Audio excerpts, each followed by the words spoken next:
Hello everybody, welcome to the final episode of Being a Man in the Age of Women. This is going to conclude the series. I've had some people like the series, other people not so much. I like the opportunity to go, deeper into a subject. I wish I could do that with every video that I make, but, I don't know. I might come back and try another series sometime in the future. So yeah, this final episode is gonna sort of wrap everything up. So really the big question is how do we know what to do? We've talked about stepping back, being gentle. We've talked about being more forward, being stronger, the whole spectrum and everything. Every video that I've made, I think, on this series, I've had to mention that there's a balance. There's a balance somewhere in the middle, and that balance really depends on who you are, the person that you're with, the situation that you're in, etc., etc. So how do you find that out? How do you figure that out? And we live in shades of gray. When you first develop a relationship with somebody, whatever that relationship may be, there's a lot of black and white. Things are pretty easy to tell what you should do, what you shouldn't do. There's respectable distance, and that creates the black and white. But as you know with yourself in your own life, you don't exactly live in black and white. The way your mind works, the way your situation turns out, we don't even know what we want most of the time. We don't even know how we feel sometimes. We don't know what's going on. We're just here. The closer and closer you get with someone, the more black and white starts to blend together into shades of gray.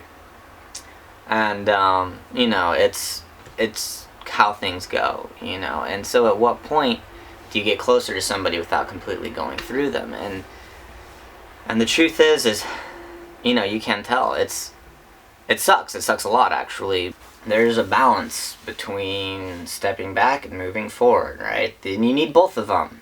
Sometimes you need to step back, sometimes you need to move forward. I know in my relationship, a lot of times I don't know if what I'm doing is right. I don't know if I'm going too far. I don't know if I'm going too less.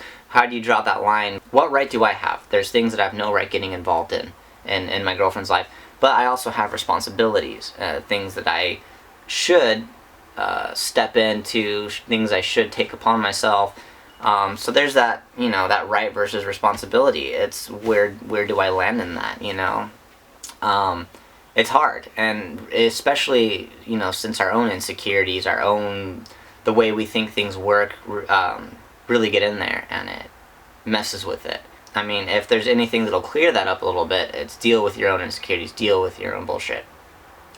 But then outside of that, there's no way of telling, and so you really have to be able to embrace the fact that embrace those shades of gray, embrace that that's where you live, and really try to live in there. Don't try to move to the black and white, because if you do that, you're just going to drive yourself crazy, because there's a point at which you really can't go back to the black and white. You can maybe try to create the illusion that you can, but you can't. I can say, well, this is what I should do for my girlfriend, this is what I should absolutely do all the time, this is what I should absolutely never do in my relationship, but that's really for the situation and this moment, and that's going to change, because I'm going to change, my girlfriend's going to change, her moods are all over the place, my moods are all over the place, our situations are changing, and so there's absolutely no way of creating a solid black and white that's going to last. It's not going to happen. So you really have to be able to live in those shades of gray. You have to be adaptable. You have to be able to change your ideas, change even the way that things are, the way that things should work. You really have to be able to change those, because if you can't, you're going to get stuck. You're going to be stuck somewhere along this path, someone else is going to get stuck somewhere along this path, and you're in two completely different places. So it's rough, and there's a big push I see against shades of gray, against living in the gray, against not having black and white. But really, black and white has its place. It has its time. It has its place. And then once it's gone, it's gone.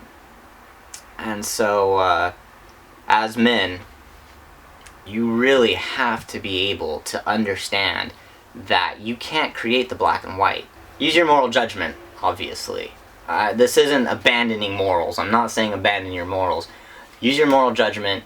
What living in the shade of gray means is it means being willing to change, being adaptable, being able to see what's necessary and what's not necessary, what's needed and what's not needed, in that moment, in that one moment in time, and knowing that it's going to change, knowing that doing the right thing now, that you can do something that's the right thing now and it's not going to be the right thing later. We're living, breathing people. We are changing, we're moving. Our ideas should likewise be living and breathing. If we have ideas, if we have habits, if we have concepts of the world that are static, they're stone, that's not going to serve you any good in this ever-changing world, in our ever-changing minds. It's tragic on the one hand, but on the other hand, if you can embrace it and you can move forward with that, then you can really you can do good in people's lives. You can be really effective. Hopefully this series has given you guys something good to think about. I really appreciate you guys all watching this channel and really making it through the end of this series, for those of you that did. And let me know what you think, let me know what you want me to talk about, and we will continue on. Peace out, guys.